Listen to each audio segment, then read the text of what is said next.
Namaskar. Hello and welcome to PGurus channel. I'm your host Sri Iyer. Jagmeet Singh, the leader of the NDP of Canada, full of hypocrisy. I want to just tell you a couple of things that this individual is doing, which in my opinion doesn't behoove him. He can't be a leader of a party and not be so selfish. Let's take a couple of instances.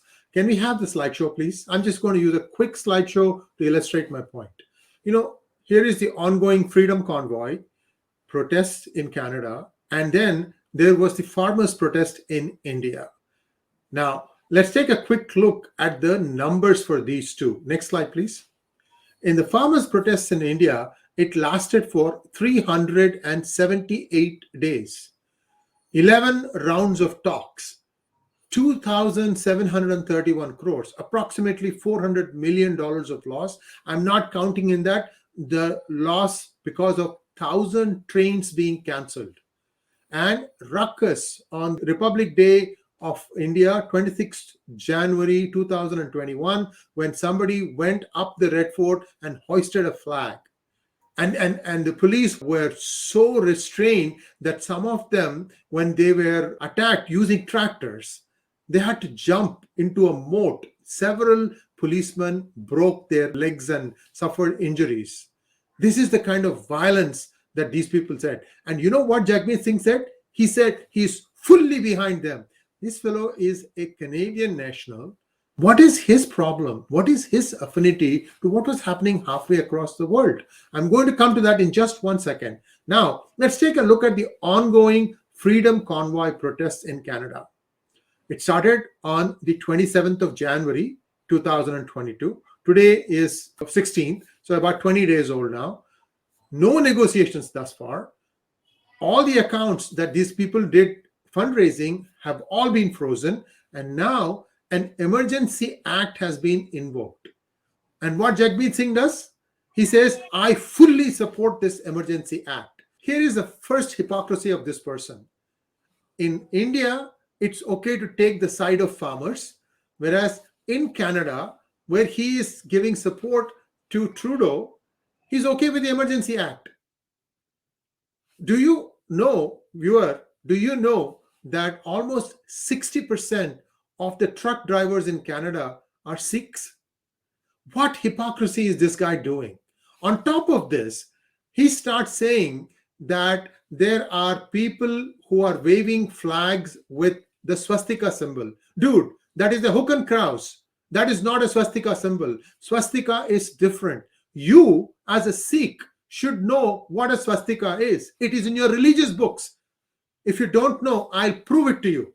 You know, swastika is the word in Sanskrit which is composed of two parts, su and asti.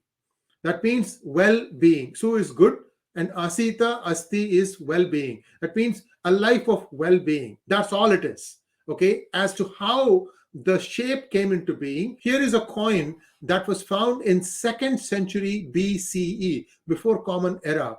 King 𝗣𝗂𝘂𝘀𝘀𝘀 of Kuninda Kingdom had printed this, and if you can see on the right side, one side of the coin, there is the swastika symbol.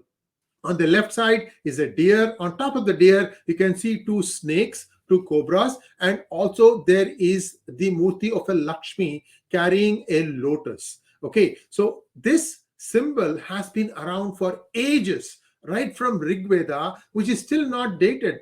People can only hazard a guess as to when the Rig Veda started, most likely 6,000 to 8,000 BCE. We still don't know the dates. Rig Veda was handed down by what is called as verbal repetition. It's also called Shruti. That means somebody heard it from somebody else, and that was how it was passed on from generation to generation to generation. We have 4 primary Vedas: Rig Veda, Yajur Veda, Sama Veda, and Atharvana Veda. Then there are other things also, Upanishads and so on and so forth. But the big point here I'm trying to make is that swastika is mentioned in the Rig Veda. As to how this shape was formed, I'm going to show you a quick illustration. One thing that viewers must remember, Sanatana Dharma, not Hinduism, that is not the right name. Sanatana Dharma is the right name for the religion, is a very scientific religion. And let me show you how the shape of swastika was formed. Now, You all know the Big Dipper. You go out on the sky at night and you can see these 7 stars. They're called as Big Dipper. They're also called as 7 stars. And in the ancient text, the Sanatanis referred to as Saptarishi, or the 7 main rishis. Who are the Saptarishis? These are Bhrigu, Vasishta, Angira, Atri, Pulastya, Pulaha, and Kratu. These are the names of the Saptarishi. Now, when you look at this, and if you look at it at 4 times during the year, that is at spring, this is how it looks. Or I'm just going clockwise from top. Spring, the Saptarishis look in that shape. Looked at from India, and we are looking at the North Star as the center or the fulcrum. Okay, then there is the winter, and then the fall, and then the summer. If you bring these 4 shapes together, that is what is swastika. In fact, if in the Indian version, most of the time when it is mentioned, it also has 4 dots around it. And that is to indicate, I think, I'm not sure, I haven't read up on this much, to say that this is something to do with stars. So the symbol itself, if you don't know, what have you learned about Sikhism? Because I'm going to show you that the Saptarishis were mentioned in Sikhism also. If you look at Dasam Granth, text which traditionally attributed to Guru Gobind Singh, it mentions the biography of the 7 rishis, which I just showed you: Valmiki, Kashyap, Sukra, Bachas, Vyas, Khat, and Kalidas. These are described under the composition Brahma Avatar. So some names are not the same as in Rig Veda, but this has been the case whether it was Hinduism or Buddhism or Jainism or Sikhism, because all these came from Sanatana Dharma. They came from the same well.